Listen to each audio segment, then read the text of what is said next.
We want to pay tribute now to Joe Frazier, Smoking Joe, as he was known, who has died overnight. Jackie will tell you all about him. Yeah, he's a couple of weeks ago diagnosed with liver cancer, had been ill before that as well, and obviously liver cancer kills you quite quickly, and it's become known overnight that he has passed away. He was best known for those three amazing fights with Muhammad Ali in the 1970s, including the last one, the thriller in Manila, perhaps the most brutal fight of all time. Well, boxing journalist Colin Hart, who is a legend in his own right, joins us on the phone. Good morning to you, Harty. Watching those fights as you did, going along to watch those boxing matches, when you knew it was going to be a fantastic heavyweight matchup and you were just wondering if it was going to be a piece of history in the making as well, must have been really thrilling. Tell us about that. Well, the first one, it was the first time I covered a heavyweight championship of the world in the United States. And, of course, it was at Madison Square Garden, New York, when it was called the Fight of the Century. And there have been dozens of fights of the century. But this could arguably have been the heavyweight fight of the century, as big as Joe Louis and Max Schmeling, Dempsey and Tunney. And there were 20,000 people crammed in the garden that night. And Frank Sinatra, if you remember, had a credential as a photographer for Life magazine because he wanted to be close to the action. And two people died of excitement. They died of heart failure in the arena that night. And it was a fight that lived up to all its pre-billing. It was a fantastic 15-round affair. And, of course, Frazier just about beat Ali to become the first man to beat him, in fact. And if you also, the thing that stands out in your mind with that left hook that crashed against Ali's jaw in the 15th and last round. And he went over, turned over, and got up at 4. How he got up from that, nobody will ever know. And then, of course, they had the second one, which was non-title. I missed that because I was covering the Commonwealth Games at the time.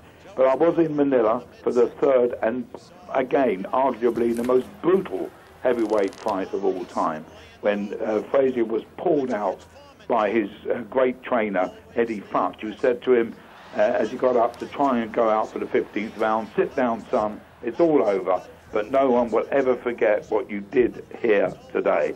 And that was the comment made by Ali, which has always stuck in everybody's mind when he said about the fight, "What you saw tonight was near to death." Another thing that I remember from that occasion, at the press conference in the room where it was held, standing in a corner was Marvis Frazier, Joe's eldest boy, who was about 14 at the time, and he was sobbing. And Ali, when he came in, saw him, walked over to him, ignored all the world's press, put his arm around Marvis and said, "Stop crying, Marvis, your dad is a great man." So those are the memories of those two. I mean, they went together. You think of Laurel and Hardy, Morecambe and Wise, and Ali Frazier. They go together. Do you think that he resented that a little bit, that his name was so tied up with the name of Ali, that, well, like you said, they were always mentioned together? He used to come at you like a runaway express train. But, of course, Joe was extremely bitter about Ali, and I'm sure he died being bitter about him. Not because he called him a gorilla or called him ugly. He could take all that. But what he couldn't take, understandably so, was constantly being called an Uncle Tom by him. That really hurt him, because he wasn't an Uncle Tom. The reason Ali did that was because Frazier had an all-white managerial team behind him called Cloverley, a company called Cloverley. You know, he did hate that. And I must say, Ali ended up about 10 years ago publicly apologizing for what he did to Joe in that respect. And he said, "I said a lot of things in the heat of the moment that I shouldn't have said. I called him names I shouldn't have called him. I apologize for that. I'm sorry. It was all meant to promote the fights." Well, that was all well and good, but as I say, Joe never, ever forgave him for it. Muhammad Ali this morning, Colin, has made a statement and said, "The world's lost a great champion. I'll always remember Joe with respect and admiration. My sympathy goes out to his loved ones." Yes. What kind of man was Joe Frazier? He was quite social, wasn't he? I beg your pardon, didn't hear that. What kind of man was he? Well, he was a lovely man to be around. He was all, I mean, he used to love singing. I mean, he had his own singing group. And as a singer, he was a great fighter. but nevertheless he used to go on tour with his band. I think he toured Ireland and this country with it. He was always very affable, very always smiling. You know, the antithesis of somebody like Mike Tyson in his prime, who used to snarl at you from time to time. But Joe was always seemed to be in a good mood, and he was very, very media conscious, of course, like most Americans are. So media conscious, but maybe not money conscious, because given the amazing fights he was involved in, he's not died a millionaire, has he? Well, I haven't counted his money, but I would doubt it very much. I mean, he had a lot of children dotted around, you know, and he probably used to have to pay for them. I don't know if he knew actually how many children he did have, but when he was in Kingston, Jamaica in '73, I know he had 5 because they were all there. But his family multiplied considerably over the years. He did spend it all. There's no doubt about that. I mean, he had big houses, big cars. You know, a lot of guys. He enjoyed his money, and then eventually it ran out. I mean, you see, he didn't do the commercials that some fighters did, like Sugar Ray Leonard or Ali. Although Ali didn't do many commercials once he became a Muslim. But no, he didn't make a lot of money outside the ring, like a lot of other great champions did. OK, Colin, thank you so much indeed for your memories of Smoking Joe Frazier, who died last night. Thank you so much indeed. Well, a man who was at ringside for many of Frazier's fights joins us now, Colin Hart of The Sun. Colin, very good morning. How sad is this news about Joe Frazier this morning? Well, it was expected, but it's still very sad. After all, he was only 67, and in this day and age, of course, that's no age at all. So it is a shame, but he has been ill for some time, even before we heard that he'd contracted liver cancer. So we were expecting this news. I mean, we knew, we were warned on Saturday that he was very close to death.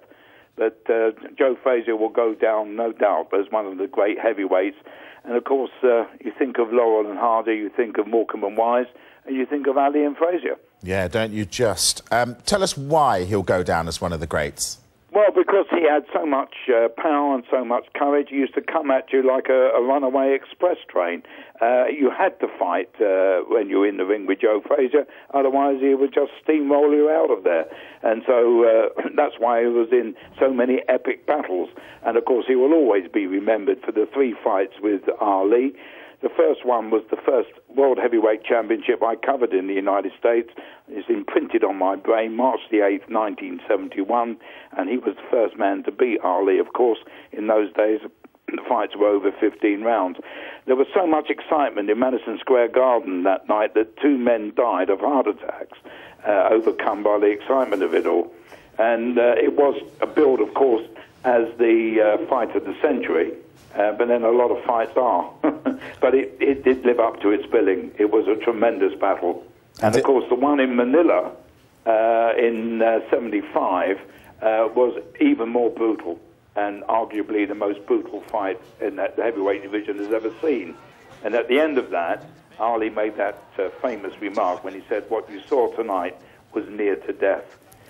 Things stick in your mind, as I've explained many times, that at the press conference, standing in the corner of the room was Marvis Frazier, who was Joe's eldest boy, who was about 14 at the time, sobbing his heart out. And Ali came in the room for the after-fight press conference, saw him, walked over, ignored the world's press, put his arm around Marvis and said, "Stop crying, Marvis, your father's a great man." These things, you know, I mean, there was a tremendous amount of bitterness, of course, that Frazier bore all his life, really, over Ali's remarks. Not about him being a gorilla or being ugly. He could take all that. But what he couldn't take, understandably so, was being constantly called an Uncle Tom, which is, of course, the worst insult one black man can lay at another. He never, ever forgave Ali for saying those things about him, because he wasn't an Uncle Tom. He just happened to have an all-white management team. And of course, in those days, Ali was to rant on having joined what was then called the Black Muslims. So there was a lot of bitterness in Joe. He never forgave him. And Ali, to be fair, about 10 years ago, made a fulsome public apology to Joe. He said, I said a lot of things in the heat of the moment that I shouldn't have said. I called him names I shouldn't have called him. I apologize for that. I'm sorry. It was all meant to promote the fights. Well, it was true. It did promote the fights, but as I say, Frazier never forgave him for it.